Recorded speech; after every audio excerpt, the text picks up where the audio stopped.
या देवी सर्वभूतेषु शक्तिरूपेण संस्थिता नमस्तस्यै नमस्तस्यै नमस्तस्यै नमो नमः। जय श्री कृष्णा दोस्तों, राधे राधे। आप सभी का अपने चैनल में बहुत बहुत स्वागत है। आज नवरात्रि का 8वां दिन है और माँ दुर्गा के 8वें स्वरूप का नाम माता महागौरी है। आज हम सभी दुर्गा सप्तशती का 13वां अध्याय सुनेंगे। साथ ही इसी के साथ हमारा दुर्गा सप्तशती का पाठ पूरा हो जाएगा। आप सभी इस कथा का श्रवण पूरी भक्ति भाव से ज़रूर करिएगा। तो बोलिए दुर्गा माई की जय हो। महर्षि मेधा ने कहा, हे राजन, इस प्रकार देवी के उत्तम महात्म्य का वर्णन मैंने तुमको सुनाया। जगत को धारण करने वाली इस देवी का ऐसा ही प्रभाव है। वही देवी ज्ञान को देने वाली है और भगवान विष्णु की इस माया के प्रभाव से तुम और यह वैश्य तथा अन्य विवेकी जन मोहित होते हैं और भविष्य में मोहित होंगे। तुम इसी परमेश्वरी की शरण में जाओ। यही भगवती आराधना करने पर मनुष्यों को भोग, स्वर्ग तथा मोक्ष प्रदान करती हैं। मार्कंडेय जी ने कहा, महर्षि मेधा की यह बात सुनकर राजा सूरत ने उन उग्र व्रत वाले ऋषि को प्रणाम किया और राज्य के छिन जाने के कारण उसके मन में अत्यंत ग्लानि हुई और वह राजा तथा वैश्य तपस्या के लिए वन को चली गई और नदी के तट पर आसन लगाकर माता भगवती के दर्शनों के लिए तपस्या करने लगे। दोनों ने नदी के तट पर माता देवी की मूर्ति बनाई और पुष्प, धूप, दीप तथा हवन द्वारा उसका पूजन करने लगे। पहले उन्होंने आहार को कम कर दिया, फिर बिल्कुल निराहार रहकर माता भगवती में मन लगाकर एकाग्र पूर्वक उनकी आराधना करी। वह दोनों अपने शरीर के रक्त से देवी माँ को बलि देते हुए 3 वर्ष तक लगातार माता भगवती की आराधना करते रहे। 3 वर्ष के पश्चात जगत का पालन करने वाली माता चंडिका ने उनको प्रत्यक्ष दर्शन देकर कहा। देवी बोली, हे राजन, अपने कुल को प्रसन्न करने वाले वैश्य, तुम जिस वर की इच्छा रखते हो वह मुझसे मांगो।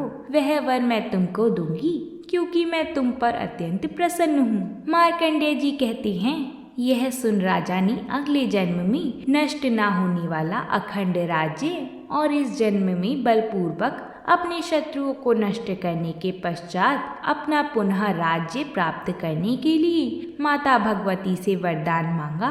और वैश्य ने भी, जिसका चित्त संसार की ओर से विरक्त हो चुका था, माता भगवती से अपनी ममता तथा अहंकार रूप आसक्ति को नष्ट कर देने वाले ज्ञान को देने के लिए कहा।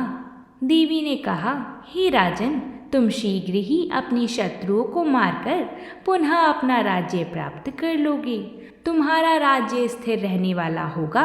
फिर मृत्यु के पश्चात आप सूर्यदेव के अंश से जन्म लेकर सावर्णिक मनु के नाम से इस पृथ्वी पर ख्याति को प्राप्त होंगे।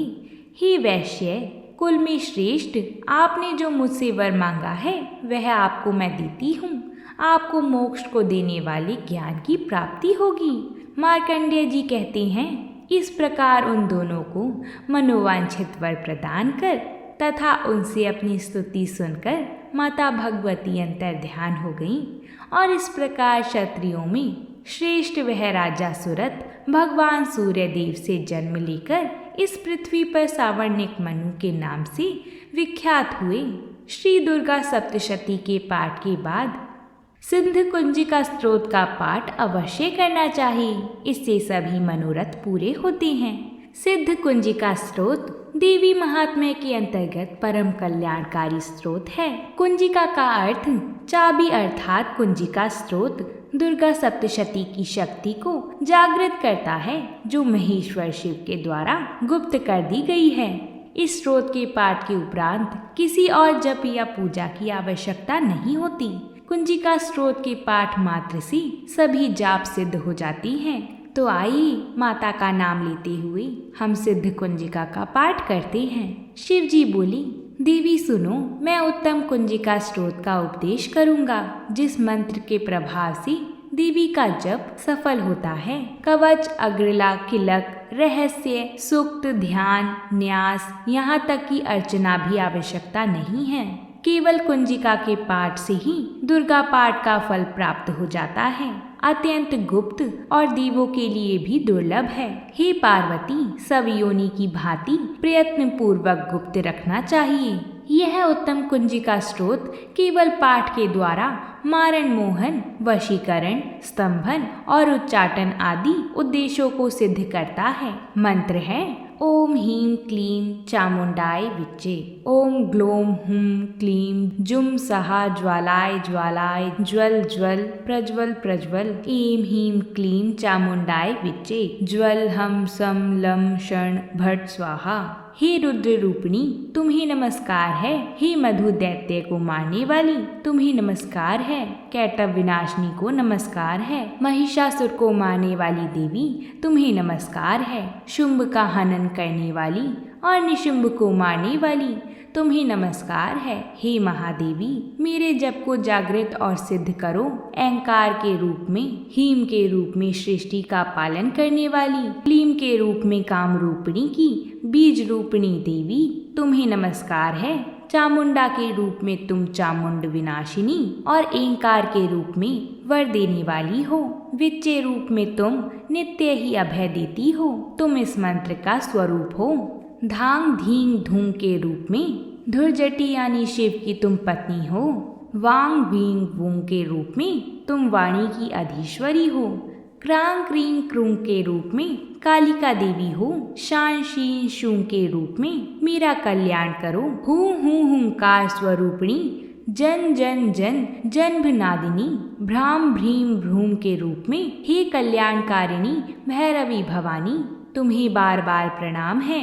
अन कन चन टन तन पन यन शन वीन दून एन वीन हेन श्रेण धिक जागरण इन सब को तोड़ो और दीप्त करो। करो स्वाहा। पान पीन पून के रूप में तुम पार्वती पूर्ण हो। खांग खींग खूं के रूप में तुम खेचरी अर्थात आकाशचारिणी अथवा खेचरी मुद्रा हो।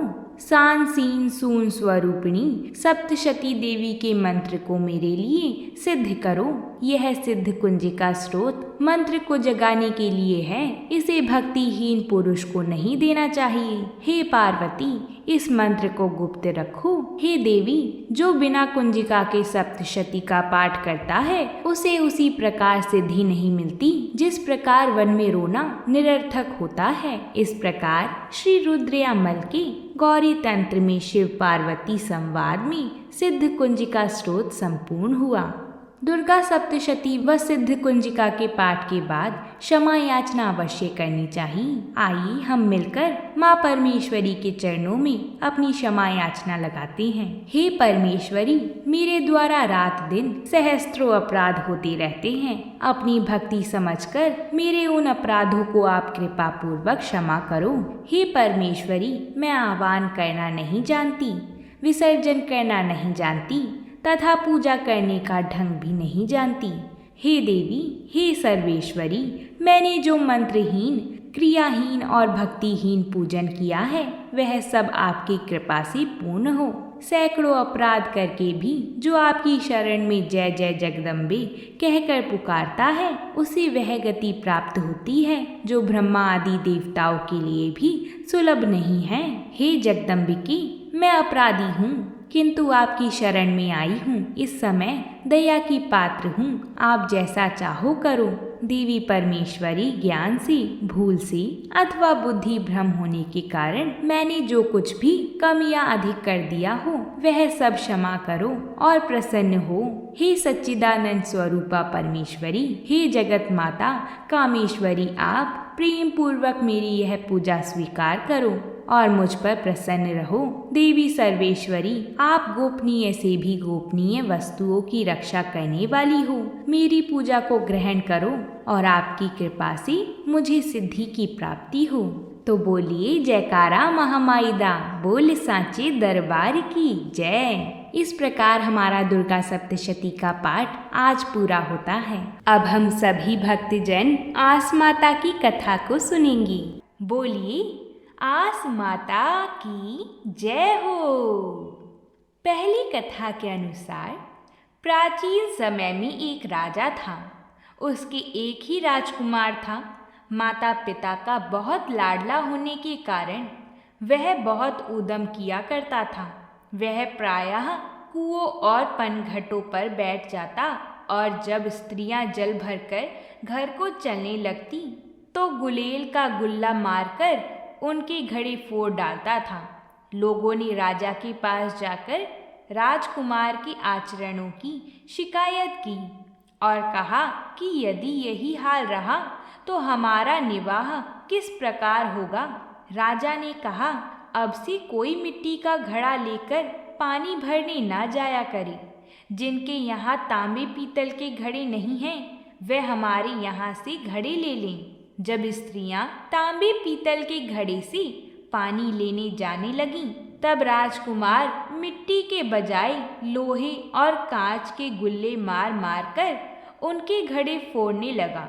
लोगों ने एकत्र होकर राजा से फिर कहा कि अब तो हम आपके राज्य से चले जाएंगे, या तो राजकुमार को राज्य से बाहर भेजो। राजा ने उस समय सभी प्रजा को समझा बुझाकर पीड़ितों को शांत किया। राजकुमार उस समय शिकार खेलने गया हुआ था। राजा ने अपने हस्ताक्षर सहित एक आज्ञा पत्र सिपाहियों को देकर कहा कि जब राजकुमार शिकार से वापस आकर महलों में आने लगे तो उसी वक्त यह पर्चा तुम उसको दिखा देना। जब राजकुमार वापस आया और सिपाहियों ने उसे देश से निकलने की आज्ञा पर परवाना दिखाया तो वह उन्हीं पैरों राज दरबार से लौटकर जंगल की तरफ चला गया। राजकुमार घोड़ा बढ़ाता हुआ चला जाता था कि उसी रास्ते में 4 बुढ़ियां सामने रास्ते में बैठी हुई थीं। उसने उनको देखा। उसी समय अनायास राजकुमार का चाबुक गिर गया। उसे उठाने के लिए वह घोड़े पर से उतरा और फिर सवार होकर आगे बढ़ा। बुढ़ियों ने समझा कि इस पथिक ने घोड़े से उतरकर हम लोगों का अभिवादन किया है। जब वह उन लोगों के पास पहुंचा तो उन्होंने उससे पूछा, मुसाफिर, तुम बतलाओ कि तुमने हम लोगों में से किसको घोड़े से उतरकर प्रणाम किया था। वह बोला, तुम सब में जो बड़ी हो मैंने उसी को प्रणाम किया है। उन्होंने कहा, तुम्हारा यह उत्तर ठीक नहीं। हम कोई एक दूसरे से कम नहीं हैं। अपने अपने स्थान पर सब बड़ी हैं। तुमको किसी एक को बतलाना चाहिए। तब राजकुमार ने कहा, अपना अपना नाम बतलाओ, तब मैं बतलाऊंगा कि मैंने किसे प्रणाम किया था। एक बुढ़िया ने कहा, मेरा नाम भूखमाई है। राजकुमार ने कहा, तुम्हारी एक स्थिति नहीं, तुम्हारा कोई मुख्य उद्देश्य लक्ष्य भी नहीं। किसी की भूख जैसे अच्छे भोजन से शांत होती हो, वैसे ही रूखे सूखे टुकड़ों से भी शांत हो जाती हो, इसलिए मैंने तुमको प्रणाम नहीं किया। दूसरी ने कहा, मेरा नाम प्यास माई है। राजकुमार ने जवाब दिया, जो हाल भूख माई का है वही तुम्हारा है। तुम्हारी शांति जैसी गंगा जल से हो सकती है, वैसे ही पोखरी के गंदे जल से भी हो सकती है, इसलिए मैंने तुमको भी प्रणाम नहीं किया। तीसरी बोली, मेरा नाम नींद माई है। राजकुमार ने कहा, तुम्हारा प्रभाव या स्वभाव भी बाकी दोनों की तरह ही लक्ष्यहीन है।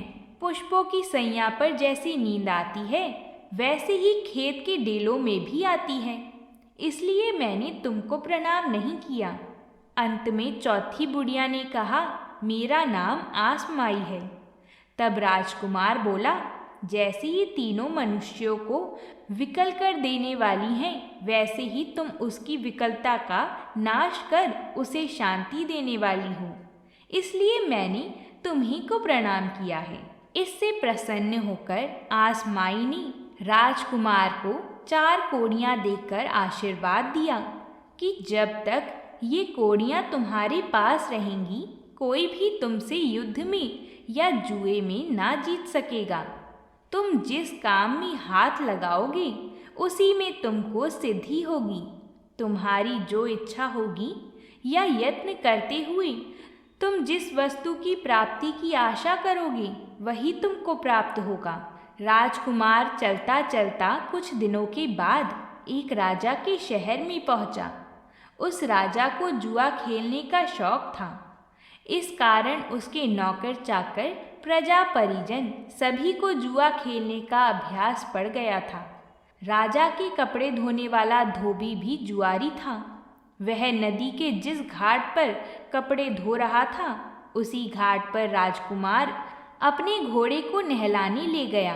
धोबी उससे बोला, मुसाफिर, पहले मेरे साथ 2 हाथ खेल लो।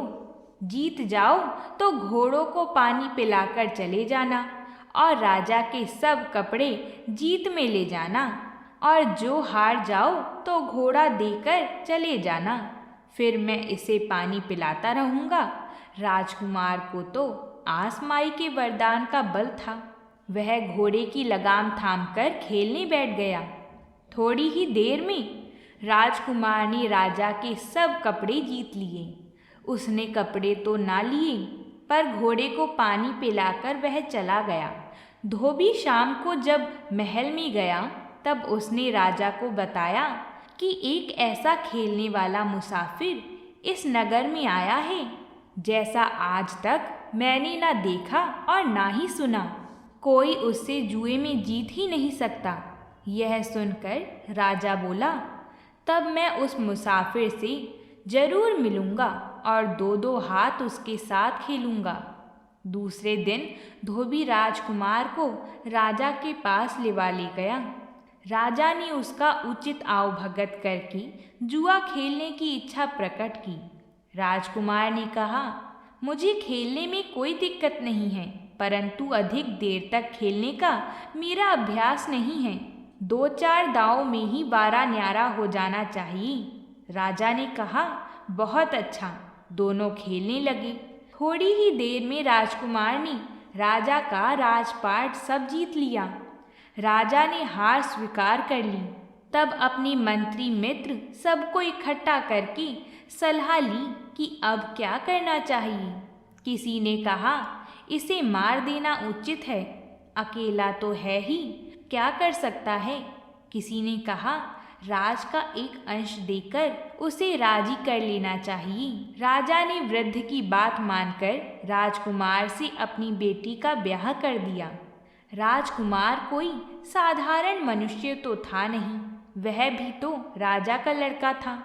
उसके आचरण से राजा को बड़ी असंता हुई। राजा ने सलाह देने वाले वृद्ध को बहुत इनाम दिया। विवाह हो जाने के बाद राजकुमार को अलग महल दे दिया गया। राजा की कन्या भी अपने पति के साथ इन्हीं महलों में रहती थी। वह बड़ी ही सदाचारिणी और विनयशील स्त्री थी। उस घर में सास नंद व कोई भी नहीं थी जिनकी आज्ञा का वह पालन करती। इस कारण उसने कपड़े की गुड्डियां बनाकर रख ली। जब वह श्रृंगार करके निश्चिंत होती तब उन गुड़ियों को सास नंद मानकर उनके पैर पड़ती और आंचल पसार कर उनका आशीर्वाद लेने के बाद पति के समीप जाती थी। एक दिन राजकुमार ने उसे गुड़ियों के पैर पड़ते देख लिया। उसने पूछा, यह तुम क्या करती रहती हो? राजकुमारी ने जवाब दिया, मैं यह स्त्री धर्म का निर्वाह करती हूँ। यदि मैं आपके घर में होती तो नित्य सास नंद के पैर पड़ती और उनसे आशीर्वाद लेती, किंतु यहाँ सास नंद कोई नहीं है। तब इन गुड़ियों को सास नंद मानकर अपना धर्म निर्वाह करती हूँ। यह सुनकर राजकुमार बोला, यदि ऐसी बात है तो गुड़ियों के पैर पड़ने की क्या ज़रूरत है? तुम्हारे परिवार में तो सभी कोई हैं। यदि तुम्हारी इच्छा है तो अपने घर चली। वह बोली, इससे अच्छा क्या है कि मैं अपने घर चलकर अपने परिवार में मिल मिलाकर रहूं। विवाह हो जाने के बाद लड़की का माता पिता के घर में रहना किसी हालत में अच्छा नहीं है। वह विवाह होने पर भी बिना ब्याही के समान होती है। आप घर को चलिए, मैं खुशी से आपके साथ चलूँगी। तब राजकुमार ने अपने सास ससुर से कहा, मैं अपने घर को जाना चाहता हूँ, आप मुझे आज्ञा दीजिए। राजा ने उनकी यात्रा का सब प्रबंध करके बेटी को विदा कर दिया। राजकुमार नई दुल्हन को लिवा लाया। भीड़ भाड़ के साथ चलता हुआ कुछ दिनों में अपने पिता की राजधानी के पास पहुंचा। इधर जिस दिन से राजकुमार चला गया था, उसी दिन से राजा रानी दोनों उसके विरह में दिन ब दिन दुबले होने लगे थे। जब राजकुमार वापस आया, उन दिनों उसके माता पिता दोनों अंधे हो गए थे। राजकुमार की सेना देखकर लोगों ने राजा को सूचना दी कि कोई बड़ा राजा आया है। तब राजा उनसे मिलने के लिए तैयार हो गया। उसी समय राजकुमार ने महल के दरवाजे पर आकर खबर कराई कि मैं अपने अपराध की पूरी सजा पा चुका हूँ। अब आज्ञा है तो चरणों में हाजिर हों। यह सुनते ही राजा को बड़ी खुशी हुई। उसने कहा, मैं बाप हूँ, वह बेटा है, उसका घर है, खुशी से आवे।